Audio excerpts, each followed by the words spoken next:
झारखंड और कई राज्यों में हुए उपचुनावों के वोटिंग के बाद अब बीजेपी के सामने अगली बड़ी चुनौती संगठन चुनाव की है। और मेरे ठीक पीछे बीजेपी कार्यालय है, यहाँ एक बड़ी बैठक चल रही है। संगठन महापर्व 2024 की बैठक है, जिसमें बीजेपी के तमाम राष्ट्रीय पदाधिकारी बैठक कर रहे हैं। जेपी नड्डा के नेतृत्व में बैठक हो रही है। इस बैठक में राष्ट्रीय चुनाव अधिकारी यानी राष्ट्रीय अध्यक्ष के चुनाव के लिए जो अधिकारी और सह अधिकारी नियुक्त किए गए हैं वो भी मौजूद हैं। राज्यों के चुनाव और सह चुनाव अधिकारी भी मौजूद हैं। यानी कि आज की बैठक में एक बात ये तय हो जाएगा कि आगे पार्टी का जो संगठन चुनाव है, चूंकि सक्रिय सदस्यता और सदस्यता अभियान खत्म होने के बाद अब आगे मंडल, जिला और प्रदेश स्तर के चुनाव की बारी आती है संगठन की दृष्टि से, तो उन चुनाव की तारीखों का ऐलान आज इस बैठक के बाद किया जाएगा। तय कर लिया जाएगा कि 30 दिसंबर तक तमाम राज्य स्तर तक के संगठन के जो चुनाव है उसकी प्रक्रिया पूरी कर ली जाएगी। उसके बाद अगले 15 दिन राष्ट्रीय अध्यक्ष के चुनाव की तैयारियां होंगी। राष्ट्रीय अध्यक्ष के चुनाव की जो प्रक्रिया होती है वो होगा और 15 जनवरी के बाद किसी भी दिन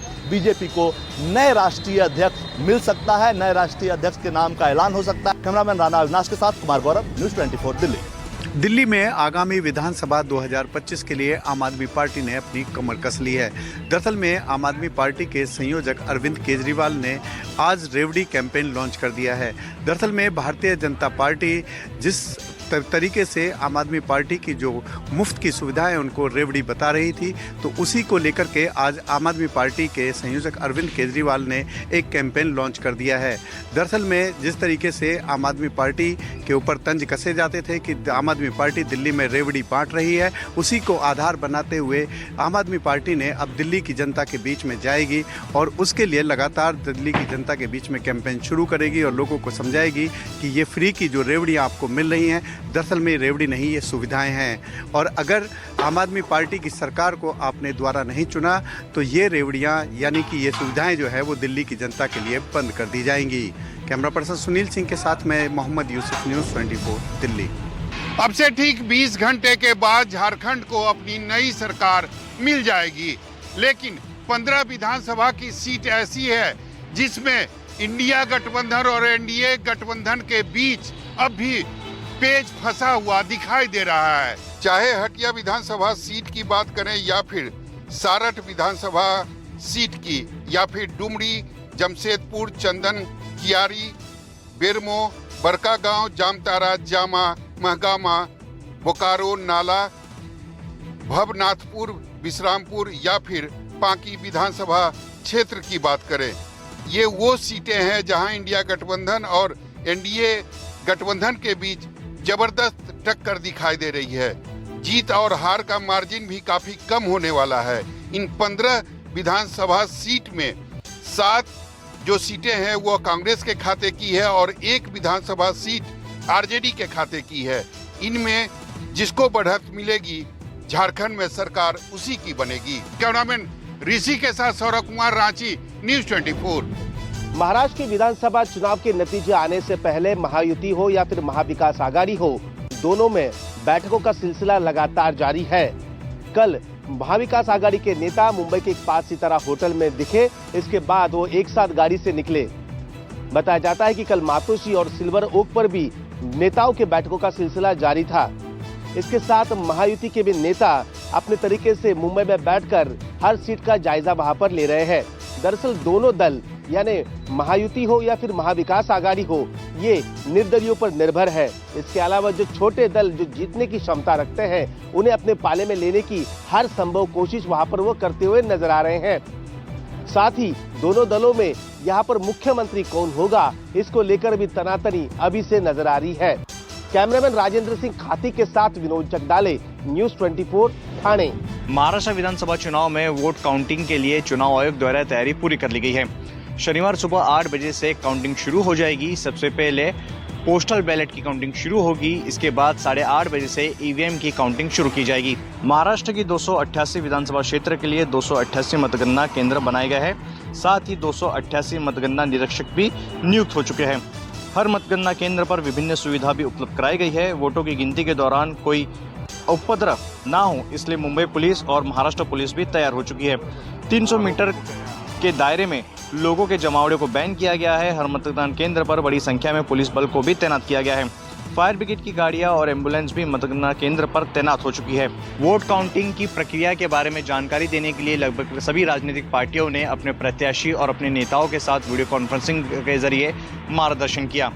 वोटों की गिनती किस तरीके से की जाती है, कब आपत्ति उठानी चाहिए, लिखित शिकायत किस तरीके से करनी चाहिए, इस बारे में जानकारी दी गई है। कैमरा पर्सन सुनील भारती के साथ अंकुश जायसवाल, न्यूज़ 24 मुंबई। मध्य प्रदेश कांग्रेस की करीब 8 महीने बाद नई कार्यकारिणी बनी और इस कार्यकारिणी की पहली बैठक कल से शुरू हुई। आज दूसरा दिन यानी 2 दिन की पूरी बैठक थी, लेकिन पहले दिन ही इस बैठक में विवाद छिड़ गया। विवाद इस बात का क्योंकि कांग्रेस के दिग्गज नेता कमलनाथ, दिग्विजय सिंह समेत कई बड़े नेता हैं जो इस बैठक में शामिल ही नहीं हुए। और इसी दौरान एक तस्वीर भी जिस तरह से सामने आई, अंदर की खबरें भी ये सामने आई कि जीतू पटवारी जो कि पीसीसी चीफ है, भावुक हो गए और उन्होंने अपील की कि उनका साथ दिया जाए। तो दूसरे दिन भी विवाद छिड़ा। विवाद इस बात का कि नेता प्रतिपक्ष उमंग सिंगार की कुर्सी को मंच से हटा लिया गया, क्योंकि नेता प्रतिपक्ष उमंग सिंगार दूसरे दिन भी इस बैठक से नादार रहे और इसके वीडियो को बीजेपी के नेताओं के द्वारा एक्स हैंडल पर डाला गया, तंज कसा गया। कुल मिलाकर कांग्रेस की इस बैठक पर अब सियासी बयानबाजी तेज हो गई है। कैमरा पर्सन कमलेश व्यास के साथ विपिन श्रीवास्तव, न्यूज़ 24 भोपाल। मुख्यमंत्री योगी आदित्यनाथ ने विपक्ष पर आरोप लगाते हुए कहा है कि पहले नियुक्तियों में भेदभाव किया जाता था और जब भी भर्ती निकलती थी तो वहां महाभारत के रिश्ते टपक पड़ते थे। दरअसल आज मुख्यमंत्री योगी आदित्यनाथ ने करीब 701 वन दरोगाओं को नियुक्ति पत्र वितरित किए हैं। इस मौके पर योगी ने कहा कि 2017 में प्रदेश में बीजेपी की सरकार बनने के बाद सभी बोर्ड और आयोग को ये कहा गया था कि भर्ती प्रक्रिया बिना किसी खोट के हो और कहीं भी गड़बड़ी होने पर जवाबदेही सुनिश्चित की जाएगी। यही कारण है कि परीक्षा पूरी होकर आज नियुक्ति पत्र भी दिए जा रहे हैं। पहले यूपी में भर्ती निकलती थी और महाभारत के रिश्ते टपक पड़ते थे। योगी ने ये भी कहा कि भर्ती में किसी तरह का भेदभाव नहीं किया जाएगा। योगी ने कहा कि पुलिस भर्ती की लिखित परीक्षा का परिणाम भी जारी हो गया है। आगे प्रक्रिया पूरी होने के बाद 60,000 पदों पर पुलिस की भर्ती की जाएगी, जिसमें 20% संख्या महिला पुलिसकर्मियों की होगी। योगी आदित्यनाथ ने ये भी कहा कि बीजेपी सरकार बनने के बाद से ही प्रदेश में नियुक्तियों में पारदर्शिता अपनाई जा रही है और सभी को समान अवसर भी दिया जा रहा है। कैमरा पर्सन मिंटू सिंह के साथ अशोक तिवारी, लखनऊ, न्यूज़ 24। छत्तीसगढ़ में नक्सलियों के खिलाफ बड़ी कार्रवाई की गई है। 10 नक्सली ढेर कर दिए गए हैं एनकाउंटर में। केंद्रीय गृह मंत्रालय ने इस संबंध में कुछ आंकड़े भी जारी किए हैं। गृह मंत्रालय ने इस मामले में कुछ आंकड़े भी जारी किए हैं। जनवरी 2024 से कुल 257 नक्सलियों को न्यूट्रलाइज किया गया है। 861 को गिरफ्तार किया गया और 789 ने आत्मसमर्पण किया है। 2010 के सर्वाधिक मृत्यु दर 1005 से 90% घटकर सितंबर 2024 तक 96 थी। 4 दशकों बाद 2022 में पहली बार मृत्यु की संख्या 100 से कम हुई है। टॉप 14 नक्सली लीडर्स न्यूट्रलाइज किए गए हैं। माओवादियों का गढ़ समझे जाने वाले क्षेत्रों में सिक्योरिटी वैक्यूम को समाप्त किया तथा 2019 से 289 नए कैंपों की स्थापना सुरक्षा ग्रिड द्वारा किया गया है। आपको बता दें कि केंद्रीय गृह मंत्रालय के निर्देश पे नक्सलियों के खिलाफ विशेष अभियान चलाया जा रहा है और छत्तीसगढ़ में ये ऑपरेशन अभी भी जारी है और कोशिश है कि आगे भी बड़ी कार्रवाई इस मामले में की जाए। प्रशांत देव, न्यूज़ 24। समाजवादी पार्टी के संस्थापक रहे देश के पूर्व रक्षा मंत्री और उत्तर प्रदेश के पूर्व मुख्यमंत्री मुलायम सिंह यादव का आज जन्मदिन है और इस मौके पर पूरे प्रदेश भर में समाजवादी लोग उन्हें श्रद्धांजलि दे रहे हैं। सिंह यादव को धरती पुत्र कहा जाता था और आज उनके जन्मदिन पर खास तौर से समाजवादी पार्टी में आयोजन किया जा रहा है। ऑल इंडिया मुशायरा और कवि सम्मेलन के जरिए मुलायम सिंह यादव को श्रद्धा सुमन अर्पित किए जाएंगे। समाजवादी पार्टी के लोग देश के अलग अलग हिस्सों में और उत्तर प्रदेश के अलग अलग जिलों में आयोजन कर रहे हैं। कहीं पर रक्तदान शिविर लगाया जा रहा है तो कहीं कंबल वितरण और फल वितरण जैसे कार्यक्रम किए जा रहे हैं। इसके अलावा लखनऊ में भी आज एक बहुत बड़े भंडारे का भी आयोजन किया गया, जिसके जरिए मुलायम सिंह यादव को श्रद्धांजलि अर्पित की जा रही है। बड़ी संख्या में समाजवादी पार्टी के लोग आज सुबह पहुंचे और मुलायम सिंह यादव की तस्वीर को बाहर लगाकर वहां पर उन्हें श्रद्धा सुमन अर्पित किए। मुलायम सिंह यादव जब तक जीवित रहे उत्तर प्रदेश के मुख्यमंत्री योगी आदित्यनाथ तमाम राजनीतिक मतभेदों को दरकिनार कर उन्हें बधाई देने खुद उनके आवास पर जाया करते थे। कैमरा पर्सन अरविंद कुमार साहू के साथ मानस श्रीवास्तव, लखनऊ, न्यूज़ 24। मुंबई में प्रॉपर्टी टैक्स नहीं भरने वाले लोगों की संपत्ति नीलाम होगी। बृहन मुंबई महानगर पालिका ने प्रॉपर्टी टैक्स के बकायेदारों को टैक्स भरने के लिए 21 दिन की मोहलत जो है वो दी है। जानकारी के मुताबिक 10 बड़े बकायेदारों पर 600 करोड़ रुपए बाकी है। मनपा ने जिन लोगों का प्रॉपर्टी टैक्स बकाया है, ऐसे लोगों को धारा 203 के तहत नोटिस दिया है। प्रशासन ने नोटिस में कहा है कि समय रहते उनकी संपत्ति को धारा 204, 205 और 206 के तहत नीलाम किया जाएगा। गौरतलब है कि मनपा की होने वाली कमाई में प्रॉपर्टी टैक्स से होने वाली कमाई जो है वो मुक्त होती है। इस बार बीएमसी ने प्रॉपर्टी टैक्स से 6,500 करोड़ रुपए के राजस्व का टारगेट रखा है और इसे पूरा करने के लिए बीएमसी अब बकायेदारों को नोटिस भेजना शुरू कर दी है। कैमरामैन विनोद सिंह के साथ राहुल पांडे, न्यूज़ 24, मुंबई। शहर में नहीं थम रही है डिजिटल अरेस्ट के नाम पर पैसे ऐंठने की घटनाएं। इसी तरह के एक मामले में पुलिस ने 3 साइबर फ्रॉड करने वालों को गिरफ्तार किया है।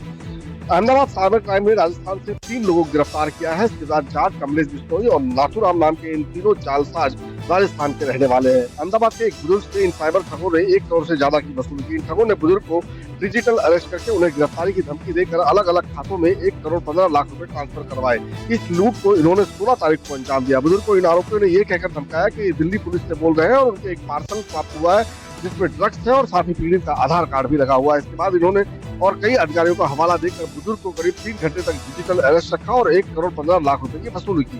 बुजुर्ग को जब एहसास हुआ तो उन्होंने इस मामले की शिकायत साइबर क्राइम में की, जिसके बाद पुलिस ने इन तीनों आरोपियों को धर दबोचा। फिलहाल ये तीनों साइबर ठग पुलिस की गिरफ्त में है और पुलिस इनकी बारे में और भी ज्यादा तफ्तीश कर रही है। अहमदाबाद, न्यूज़ 24। बिहार में पुलिस कर्मियों पर हमले की घटनाएं लगातार बढ़ रही है, चाहे वो भीड़ के प्रदर्शन के दौरान हमला हो या फिर किसी को गिरफ्तार करने गई पुलिस टीम पर हमले की घटना। इस तरह की घटनाओं से निपटने के लिए कई बार पुलिस को फायरिंग तक की नौबत करनी पड़ती है।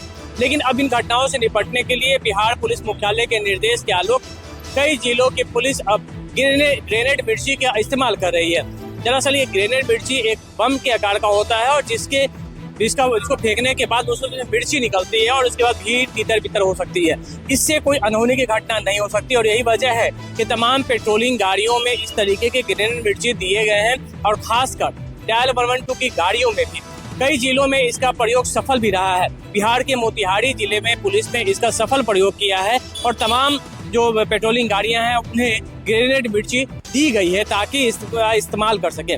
ऐसी घटनाओं से निपटारे के लिए अब इस तरह के उपाय किए जा रहे हैं ताकि पुलिस ज्यादा ज्यादती भी नहीं करे और जो भीड़ है वो तितर बितर भी हो सके। कैमरामैन सनी के साथ अमिताभ ओझा, न्यूज़ 24।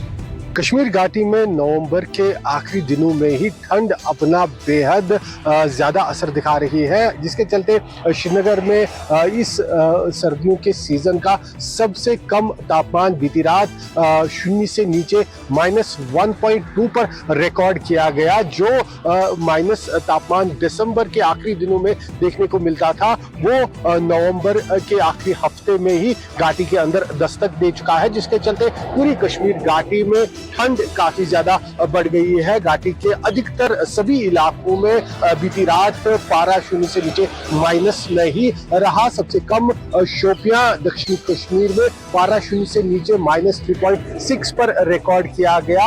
वहीं दूसरी तरफ घाटी के मशहूर पर्यटन स्थल गुलमर्ग से लेकर पहलगाम और सोनमर्ग इलाके में भी पारा 0 से नीचे माइनस में रहा और इस कड़ाके की ठंड के चलते लोग काफी ज्यादा दिक्कतों का सामना कर रहे हैं। कैमरामैन रशीद के साथ आसू साहब, श्रीनगर, न्यूज़ 24। कटरा से भवन बनाए जाने के विरोध में आज स्थानीय लोगों की ओर से श्राइन बोर्ड